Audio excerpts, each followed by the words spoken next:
Hi everyone, welcome to another episode of An Astrologer's Calling, where we chat to your favorite astrologers or even astrologers that you're not so familiar with, and we just find out what called them to astrology, and just delve into their personal story a little bit.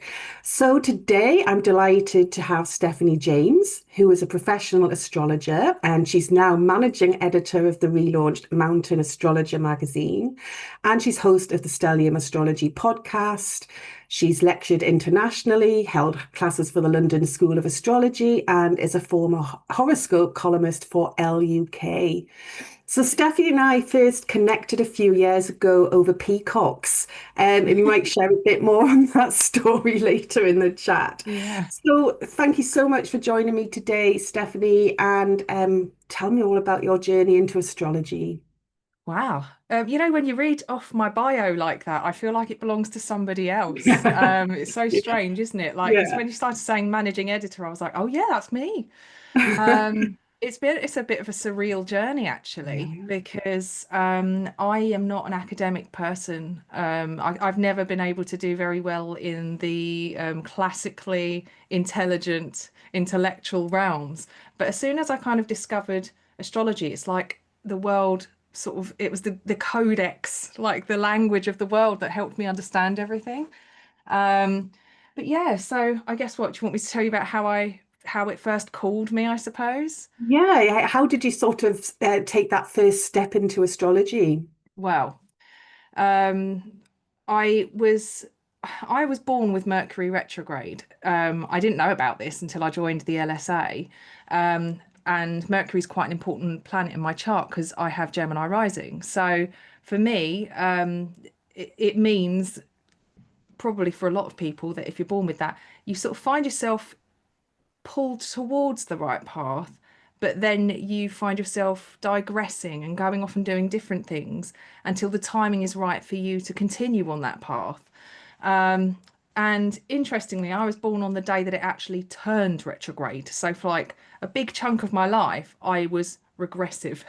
Yeah. Literally, all the things that I was interested in were kind of like retro things, and I was very much interested in alternative stuff. It's in Aquarius as well, so it's going to Mhm. be different. But yeah, basically, when I was younger, my mum used to talk about being having. She was born on the cusp, so she'd say, "Oh, I'm born on the cusp of Leo and Virgo." So I do have some traits of Virgo, but I've also got some Leo things. And I thought, what is that? Like, what is that? And how is it possible?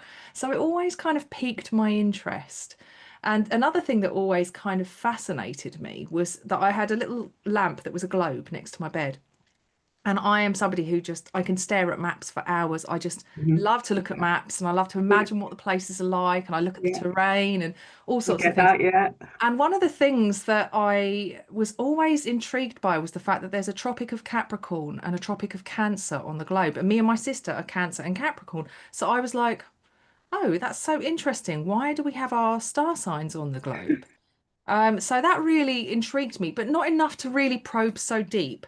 Um, but yeah, in my sort of teens and stuff, I was always interested, but it never really, I never thought it was a real path that I could go down for as far as career was concerned. And careers advisors at school never share with you can do anything that doesn't involve being totally academic. They Yeah. make you feel like if you can't pass your GCSEs, if you can't get certain grades, that's it, your life's over. You're Mhm. going to be doing nothing with your life. And I've had quite the opposite. I mean, I've never had really I wouldn't say my jobs have, well, I've had such a variety of jobs. I've had such a variety of things. I've done lots of interesting things. So it's definitely not the end if you're like somebody who doesn't really know what they want and, hasn't quite ticked all the academic boxes. Um, but yeah, when I think it was actually my Saturn return. Not long before my Saturn return, I'd been in a long relationship with somebody, and we broke up. And I found myself for the first time in my life, sort of like really thinking, what do I like to do? I kind of didn't know myself, so I started exploring things I enjoyed, and I got into astrology.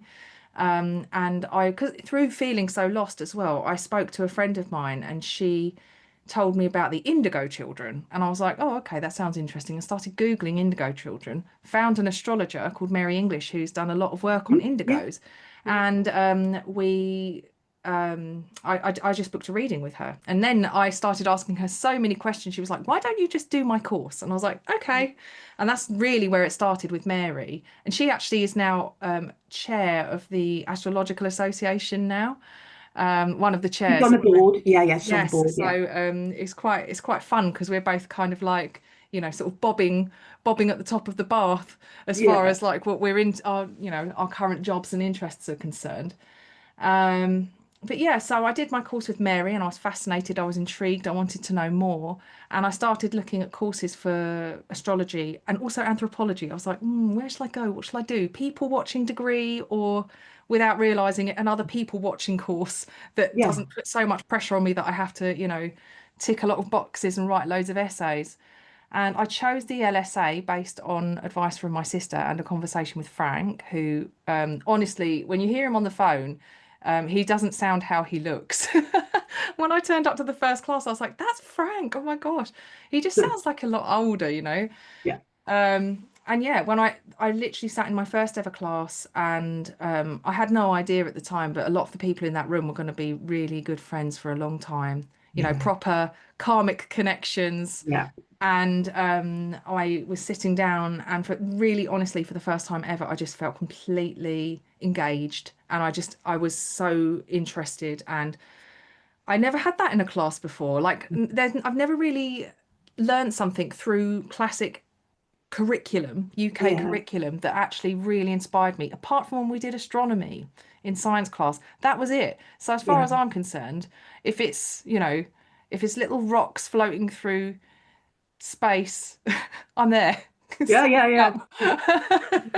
Yeah, just going back to something you said there about, the karmic connections. Yes. That's a common thread that comes up in these conversations that I'm Mm. having about those special connections you make in the astrological world. Oh yeah.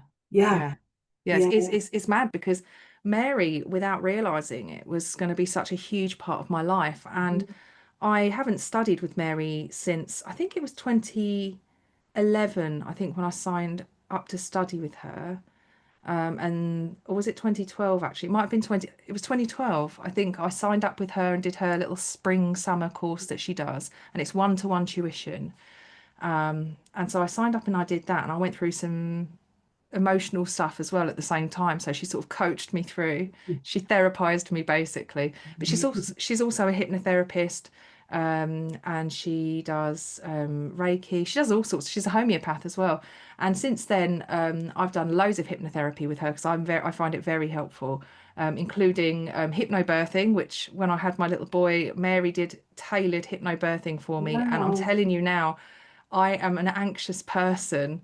Um, stuff like that. It's like the unknown. You don't know what to expect. And for some reason, somehow, I just clicked into a different headspace when I went into labor. And it was amazing because I just know that without that help from Mary, I probably would not have been as cool and collected. Yeah, yeah, So I feel like that was really amazing. And so she's really helped me out, and I've done homeopathy with her, like as a client, not as she's yeah. not taught me homeopathy, but as a client and stuff like that. So she's almost like my doctor, and a friend. Yeah, But the other people that I've met as well, like there's so many really amazing astrologers that are mingling in the scene now yeah, who were in my class in the LSA, and people that I've met at conferences and weekend classes at the LSA as well. It's just there are these people that just are a huge part of your mhm, journey, for yeah, want of a yeah. better word, Mm. like they're here to be part of your experience while you do what you signed up to do. I have no doubt in my mind this is what I signed up to do. Yeah, yeah, yeah, yeah.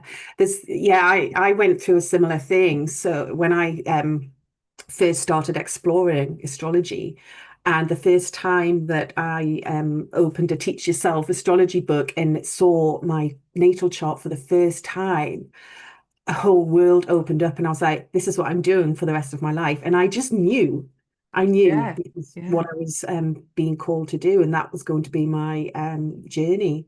Yeah. So yeah, it's interesting, and I often think back to what how it possibly might have manifested in past lives, for example. Yeah, Did I yeah. do something similar in a past life? Perhaps I don't know. I There's don't know. definitely something about it because it Mm, came so naturally to me. yeah, yeah, Like, once I sort of unpicked the initial building blocks, the yeah, rest of it just started to, and I think it gives you permission to, like, once you get over the initial must be specific, be precise, numbers, degrees, all of that. yeah, yeah, Once you get through that and you actually stare at the chart and stuff just comes to you. yeah, yeah, Like I just wrote about this for the astrological journal. They asked me about, is it divination? Yeah, I think yeah, so. I think you yeah, can teach it to anybody, and anybody can learn it, but there's an element of it that is definitely beyond stuff you can do. It's not something that I guess is widely accepted, but it's something we're all able to do. And it's like for yeah, me, almost reading a book where you see images in your head pop up when yeah, you read the words and you see a whole yeah, scene. For yeah. me, moments in the reading can be like that. I can just have whole moments of seeing things and be like, well, I don't know how to explain that I'm seeing this in the chart, but I'm seeing Yeah. it. Yeah, yeah, yeah. It is divinatory, definitely on some level. I Yeah, mean, I think what you've described there as well, it's that bringing together of the left brain and the right brain. So yeah, the left yes, brain understands the degrees, the minutes, the angles, the yes, symbols, and then it's the right brain that creates the yes, story that the chart is telling us for sure. Yeah. yeah, definitely. Yeah, it's and I think because it's got that kind of divinatory feel about it or element, um it's just magical. It never Mm. ceases to amaze me. Yes. Yeah, that's the Yeah, thing. I still have wow moments, jaw-dropping yeah, moments almost every single day with yeah, astrology. And I feel like I need that. I probably do because I have got I use equal house, but I've got Sagittarius. I've got what have I got? I've got Uranus and Neptune, Uranus, Jupiter, Uranus, and Neptune sort of in my sixth house. mhm, And it feels like that's part of what I need. There's an mhm, element of that, and I've got a Scorpio moon as well, so it's like this kind of need for mystery, need for that kind of wow moment. And I on the deeper meaning in life on a daily basis. I don't know any other job, well, unless you maybe you're a priest or something like that. Like having those kind of moments, I don't yeah. know. I think astrology provides absolutely everything you need as far as that's concerned. Yeah, yeah, I totally agree. And there's so much variety, there's so much potential, because you obviously you can work with your natal astrology, the mundane astrology, and you know, um, watching the news and just kind Yeah. of understanding what is It's tough symbolic. at the moment. It's so tough, and I'm I really, generally try to avoid it, honestly. I yeah, just can't really, it's too much for me. I yeah, find it no, very difficult to, yeah, and what a mm, privilege it is to be able to be from that position where you can just bury your head in the sand. Like I know there's some people that literally haven't got the option, but I yeah, just feel like, I have to tune certain things out, and yeah, yeah, there's so much difficult stuff. But I find, obviously with the mundane aspects, the mhm, mundane stuff going on, there's going to be, a lot of collective things to be worked out. So mhm, obviously, it's worth keeping your finger on the pulse as far as that's concerned to understanding it and providing some context as well, because yeah, sometimes you can look at it and think it's like mindless violence and all sorts of things. But actually, when you look at what's happening and the clashes of the gods, mhm, especially at the moment, we've got, what is it? Uranus at like 1 degree Gemini or something, yeah. haven't we? And Pluto's at about the same degree of Aquarius. It's So they're early, yeah, yeah, in communication. There's just so much going on in these early degrees or really late degrees of a sign that it you it has to tell a story, doesn't it? It just has the story that's unfolding down here. It's obviously yeah. not nice, but when we look It's back on these times, I'm watching Mad Men at the moment. Have you ever watched it? no, So no, it's set in the 1960s in Manhattan. I think it's Manhattan, and the main character is a bit of a sociopath, but they don't tell you that. But he's got leads a double life, and yeah, he works in advertising, and he's basically really good at understanding what other people want. And what's really interesting is that just in the show at the moment, the Kennedy assassination has just happened. Mhm. And so it's showing you how it's all unfolding for them and how they feel and like, freaking out. And Lee Harvey Oswald has just been shot on the news, literally in the episode I watched last night. And for those of you who aren't aware, Lee Harvey Oswald was the guy who was supposedly sniped JFK from that window with the Mhm. magic bullet that bounced 7 times inside his skull. But the reaction on the show was that people are just completely panicking and losing control because they're like, what is going on? And I feel like it's interesting to see that in a historical way and realize that no matter what's going on in the heavens, we all feel the same, no matter where we are. The general kind of the civil disobedience, the sense that we have no control over things. That's the whole point of the mundane the transits, like the outer planets, they literally are the gods of change, and they take away your element of feeling safe and in control so that they force that evolution, that Mhm. that ability to adapt. Mhm. So yeah, it's interesting to sort of think of these things and think about how were they coping with the previous stuff that we now look at as history and Yeah. see it as shaping the world we live in today. And that's how I try and keep a grip on sanity.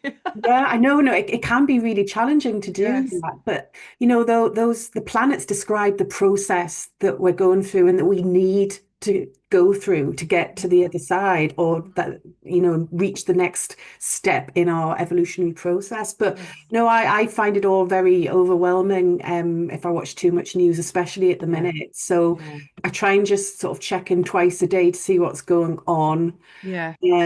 But yeah, because you can just end up feeling completely helpless and Yeah. despairing, can't you? If And you, that's why astrology is brilliant. And yeah, that's why when I came to astrology, it changed everything for me because mhm, I am a Capricorn with, a strong Saturn plays a really big role in my chart. And for me, control, it's like to have control over things, it makes me feel kind of safe. yeah, yeah, So when that I don't have that understanding or like see the overarching picture, mm, it, it's no shock. It should come as no shock that the first sort of 30 years of my life, I felt out of control. I had no idea what was going on. Like things would happen and I would be like, I don't know how to handle this. And, if something came along that was challenging for me, I would feel, I don't know, disempowered. And, I felt like I would need to seek advice from other people. Whereas this gave me the ability to literally check in with what was actually happening and I could think up solutions for myself about yeah, how to get through things. yeah, And so yeah, like looking at the chart of the moment and seeing, oh, this will pass. It mhm, literally is going to pass. It's all going to pass. It changed everything for me. mhm, And that was one of the things that made me such an advocate for astrology because I was like, anybody who's ever been put on medication because they struggle with anxiety or they struggle with depression or anything like that, you don't need to. I mean, everyone's different, so you should mhm, always see your doctor if you need to. But if you want an alternative, you can seek out different ways of doing things. Hence, I went for that consultation. Hence, I started learning. And I also discovered that, when the moon is in Capricorn, I am a little bit of a hot mess sometimes, and it literally can pass like very quickly. And it just gave me something. It's almost like a little manual, just to understand, some of these days are going to be a bit more difficult than others. yeah, So just yeah, hunker down. Like you would, if you looked out and saw the weather report and it said it was going to rain, you would just grab a raincoat before you went out mhm, the house, and it would make your life that little bit easier, And that's kind of one of the great things about astrology and why I think my readings with my clients often are those kind of readings that help people know what kind of weather to dress for, yeah, yeah, yeah. So yeah, that's one of the main attractions for me and one of the things that keeps me going because no matter what, I'm always looking at the chart and wondering what's going on. Yeah, yeah, yeah. And then you're like, oh, that makes sense now. That Yeah, makes sense. totally. Yeah. And do you know what? The other thing that I love about astrology is that if you know somebody's chart and you've had a bit of a fallout with them, you can look at their chart and see their transits and really empathize with them and then be like, ah, it's nice to be able to see things from somebody else's perspective. Yeah, yeah, absolutely. And it just, I think if you understand those interpersonal dynamics, yeah, it does bring that level of empathy, doesn't it? And Mm, tolerance even. yes. Oh, Um, yeah. or just a voice that just tells you no, that's just not the sort of person that you really want in your life. Yeah, you can You kind of get know? glean some sort of understanding about whether Yeah, they're going to be a friend who, they say, don't they, that some people here are here in your life for seasons. yeah, And, it's interesting because you can look at relationships, and if you've had enough relationships in your life, long-term ones that mm, have come and gone, you can actually look at the season you were in when you were having that relationship yeah, and what you needed to get from it. It's yeah, about acceptance and compassion and understanding that, you know, everything has its purpose. yeah. Yeah, Yeah, everything's meant for a reason. exactly. And Yeah. yeah, and I think the horoscope, sort of helps you see that reason and the Mm. purpose and the process. And, and then you can sort of understand the outcome, or maybe like you were saying earlier, you can find a solution or Yes. options to get through, Yes. to the other side. Um, I was just about to ask what astrology's brought to your life on a personal level, but I think we've pretty much covered that Yeah, there I did cover very it there, didn't I? eloquently. So tell me about your typical working day. Gosh, oh, it's always a bit different actually. Now I'm doing Mountain Astrologer. Um, it can be sort of depending on what time of the month it is, like if there's stuff that needs to be published, then there can be proofreading, and Mhm. sometimes it helps to be available at times that are not sort of 9 to 5, Mhm. because you just kind of have to work with when the work comes in, kind of thing. But a lot of it is I see clients still. I teach. I've got a few people that I'm teaching at the moment. And social media, unfortunately, is part of this enormous treadmill of I things. know. I'm so sick of social media. It's draining. It's you I need to mean, devote I, a lot I of I energy like to to do it. it if there's no pressure, Yeah. but it's not necessarily the creating and the artistic side of it, and it can be fun. I think it's more the kind of the constantly changing landscape that they put you through in order to just be seen, Yeah. and yeah. So that's a part of the job, and like any job, there's like admin sides of things, Yeah. as well as like the doing, there's the kind of the background work, which depending on the season you're in, like Mhm. Virgo season's great for admin, I find personally. So Definitely. it's been Yeah. a good Yeah. time for sort of getting on top of stuff. Um, but yeah, it's just I think I would say, and thank goodness, because I have got a Jupiter Uranus conjunction in my sixth house. I do need variety and I do Yeah. need it to be varied. So fortunately, I do have that, and I, am also sort of restricted to school times and stuff like that at points as well. So there's a bit of structure in my day plus the freedom. Mhm. But yeah, at the moment we're doing TMA's Substack, which is a free sort of publishing platform. And Frank has sent me loads of stuff that we can get published on there, which is really great because if people just love to read about data collecting, astrology, I literally just published last week some stuff about JFK as well. Um, I'm thinking now, what was it? It was about what lives on. That's what we were talking about, how the chart continues to tell a story once we've passed away. It was Yeah. written by Frank, but he's covered like JFK and Nancy.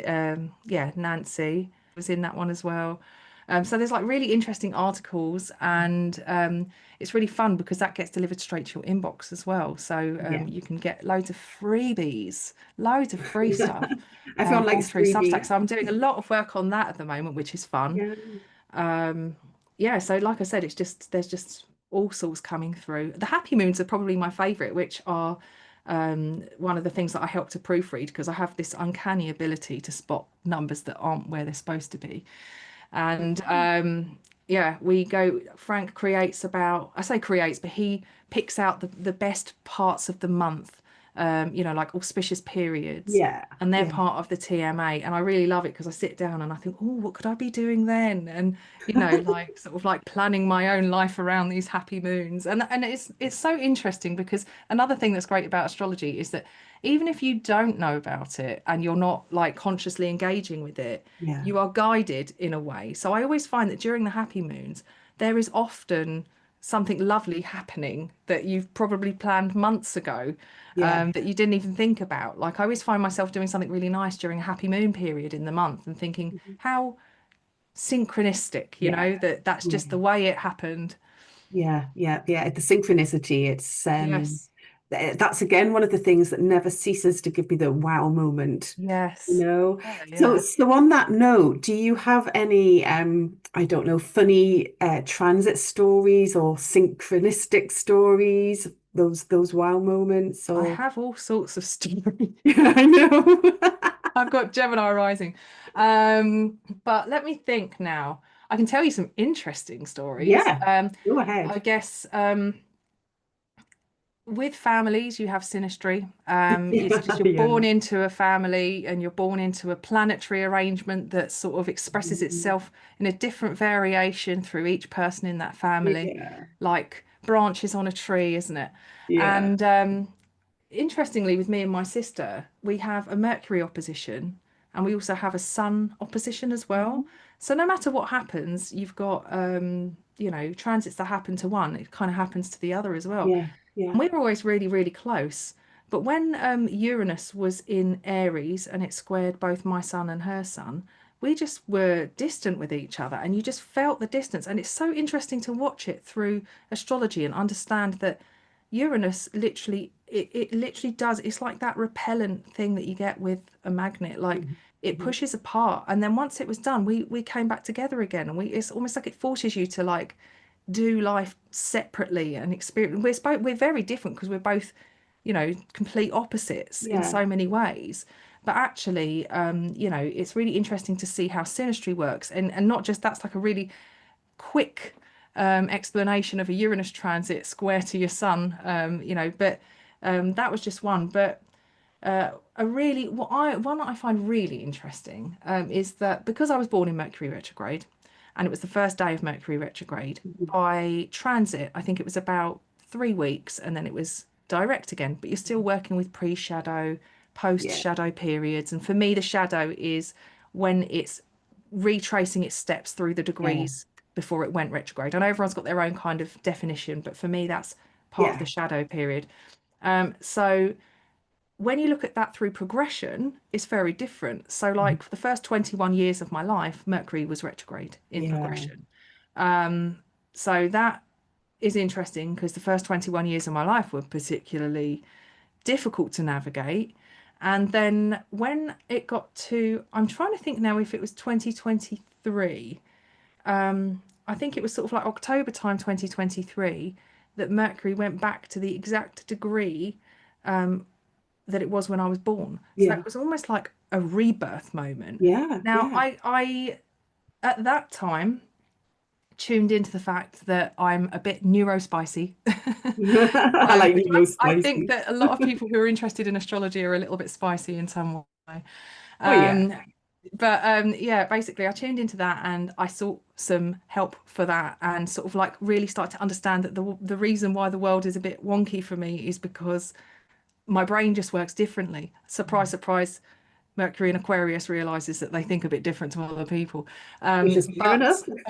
But yeah, so it's since that moment and it moving forward, Mercury's now in uncharted territory in my chart. So actually, for the first time ever, I have had the courage and the bravery to step away from doing Capricorn, safety blanket work and just take the risk and do something completely Aquarian.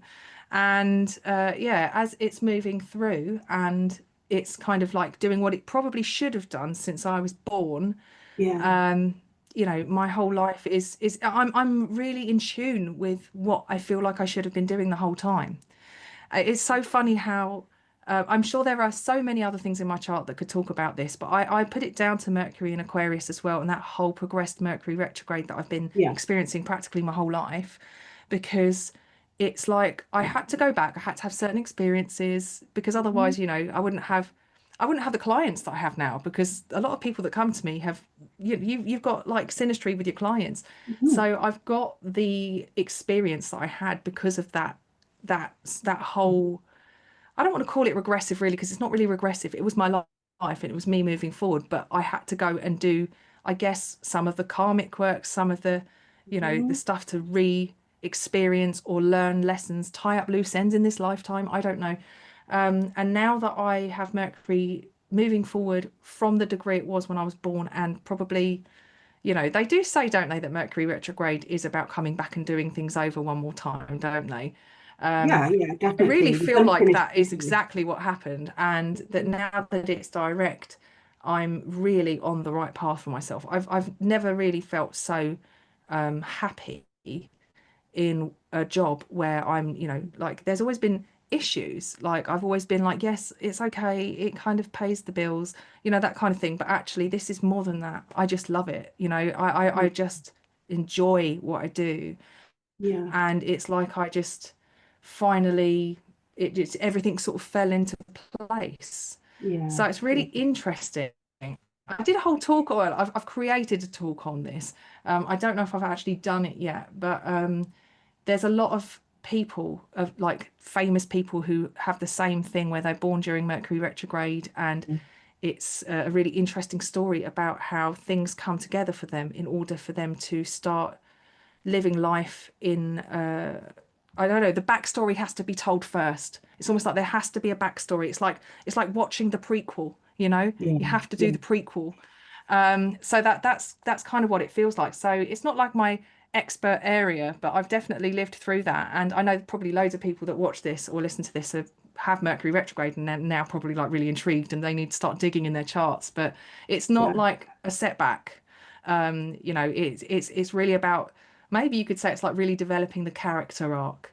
It's like really kind of like helping you to get in touch with who the character really is and the story that they have to yeah, experience in order to go forward and be the hero to, to do their sort of their sun, their yeah. their life's purpose, basically.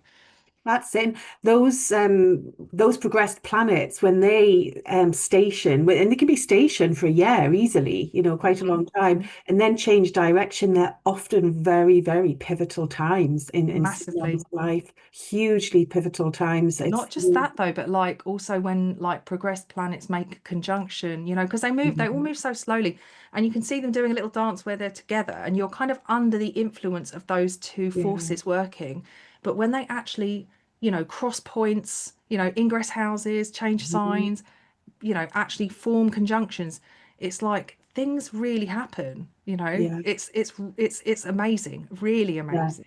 They can be life-changing Yes, periods, yes, and they're just huge, huge stepping stones in the life journey, yes. for sure. So, I don't want to keep you too long. I know you're really busy. So any words of wisdom regarding the current astrological weather? Gosh, I wish I had some wisdom. Or just Um, wisdom in general? yeah, I think that I'm just going to put up a chart of the moment as well, just to have a look at it and see, because Yeah, um, let's have a look. let's have a little look and see what's actually happening in the heavens right now. Well, I don't know really. I do think that what I said before about the whole JFK thing, and like at that time people were freaking out. There's always these big major transits, the transpersonal planets, they're always at work. Like it's never not changing. Things are never not in some way or another at some sort of crisis point somewhere. And so for me, I kind of desensitize myself from some of it by just watching and understanding that these planets, they're doing their thing. And people getting worried about like immigration and stuff like that, and I just think to myself, like there's this one guy I know, and he's just like really got this bee in his bonnet about, like, oh, immigration, this, blah blah blah. And I'm like, to start with, you're Italian.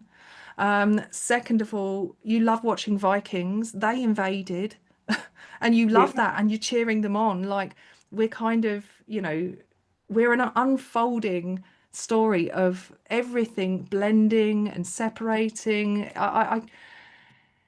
There's so many ways that you can involve yourself in current affairs. I always try and take a step back and just look up and remember that we're just on a rock, Yeah. floating around a massive ball of gas. Sometimes when it's at solar maximum, we go a bit crazy. There's all this stuff happening down here, and it's almost like a reaction.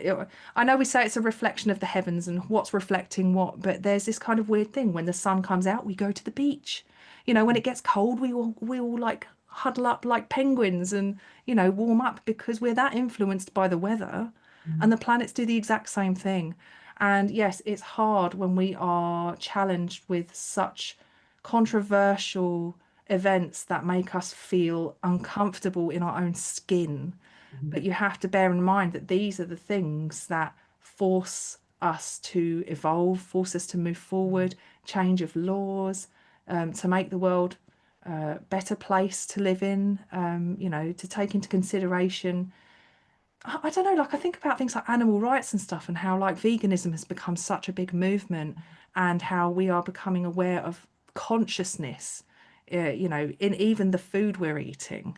And I think, it's horrible that these things have been a way almost barbaric sometimes to think about like medieval times and how they used to be and stuff. And we look back and go, what barbarians they were. And like, I just think, what are they going to look back on in our times and think, gosh, they were barbarians, Yeah, yeah, like, yeah. you know? I sometimes look and think we really haven't evolved very far Yeah. as human beings sometimes. And I watch the news and barbarians describes a lot of what's going on in the news right now. Yeah, and I'm one of those. I choose Mm. to laugh, otherwise I'll cry. Yeah, it's hard. Yeah, and I just shake my head and I just, yeah, shrug my shoulders and just I go, just think if I was a billionaire, a centi-billionaire, and I had enough money to solve a lot of problems, I probably wouldn't be trying to fly myself to the moon. I think I'd be investing in healthcare and, building up the education system, plowing money into making, you know, giving good foundation to people who need it, and I can't help but think that there's just a lot of money in the world and it's being really poorly distributed. I'm not yeah, asking for like everything that they have, but just put it into the things that make life easier for the people that really need it. Like just give the dentistry industry, like give the dentists money so that they can give people dental work that need it. There's yeah, so much. I can go on another rant here, but there's so much that can go wrong if you've got bad teeth. It's like yeah, it's connected to so much. Like I think they've connected it to like Alzheimer's and stuff. And you yeah, just think, they're making dentistry, basic dentistry, unobtainable for people yeah, on low income. And yeah, I just think that shouldn't be happening. Like, what kind of world is this? yeah, yeah. So, yeah, I'm talking to certain centi-billionaires No who names probably mentioned. won't be listening. But You yeah, never know. You never know. It'd be funny if they I were. wish they would, and I wish they'd just do something decent with the money rather Yeah. than building stupid things like really odd cars and stuff. That's a big clue. I'm not saying anything. No, I'm sure a lot of people will share that sentiment Yeah. without a doubt. Oh, So, yeah. but you're right, we're just all on a rock and we're tiny little specks. And yeah, I think sometimes you just have to take that step back and just think, does it really matter? And There's a really, really great documentary. I recommend it to everybody. If you've got the attention span to sit down and watch it. And it's called Journey to the Edge of the Universe. It's a National Geographic thing, yeah, and it's almost like one camera swoop that starts on Earth and people on a beach having a bonfire, and then it goes out to the moon, and it goes out to the solar system, and it goes beyond the Oort cloud, and then you go to the edge of the universe. It's like about an hour and a half or something. It's really long, and it's really at the time when it came out, it was like amazing graphics. Like it's not so great anymore. But it almost, it's a bit of a terrifying journey because you're thinking, oh my gosh, like it reminds you how fragile life is. Like we could just get completely obliterated by a quasar. Like at any given moment, our Earth could just disintegrate into nothing. And we're sitting down here worrying about stupid stuff. Yeah. Like, Yeah. yeah, fighting over stupid stuff. And, I just think, that's what I do sometimes when things get a bit much. I'm like, I need to watch that documentary again because I have to Yeah. remember where I am right now. Yeah. No, I think that's a really, really good point. And I'll we have send you a link to that. yeah, that would be great. And I'll Yeah. include it in the show notes as well for Yes. Yeah. people to look at it. But it's like sometimes we do have to take a step back, ground ourselves, and just live in the moment and Yes. just let go of trying to control what we can't control in the world, Yes. Yeah. because you're right, we never know when we step out of the front door in the morning what's could happen. I was taking my dog out for a walk about 7:30 this morning, and the ambulances came rushing past, and someone had been knocked over by a Oh, car on a road just sort of down from where yeah. I live. And I was like, they wouldn't have expected to walk out of the house this Mm, morning and get hit by a no. car and be carted off in an ambulance. I don't Yes. know how serious it is. I No. don't know if they're alive or dead. I don't know. And it Yeah. just it makes you think we just don't know. And therefore, All about perspective, isn't it? yeah, and we've just got to try and, like I say, just take a deep breath Mm. and come back and live in the moment, which is quite ironic for astrologers when we spend half the time living in the future and the past, you know. I have to remind myself to be present. It's a Yeah. daily practice. It's something you have to really consciously do Yeah. because it's hard to do that. If you're, what do they say? If you're constantly worried, you're thinking about stuff you can't control in the future. And if Yeah. you're angry, you're stuck in the past. So you Yeah. need to just recognize that emotion and let it go. Hmm. Hmm. And Yeah. that's it. Yeah, it's challenging, isn't it? It is hard work. It is. And like I say, sometimes you do have to remind yourself and sort of like consciously make that effort to just, yeah, be Yes, present. Mindfulness, that's what it is, isn't it? exactly. You Yeah, know. exactly. So, before we finish, do you have any exciting projects you'd like to tell us about, or anything just exciting coming up that you'd like to share? Well, the TMA is an ongoing Yeah, area of excitement for me. brilliant.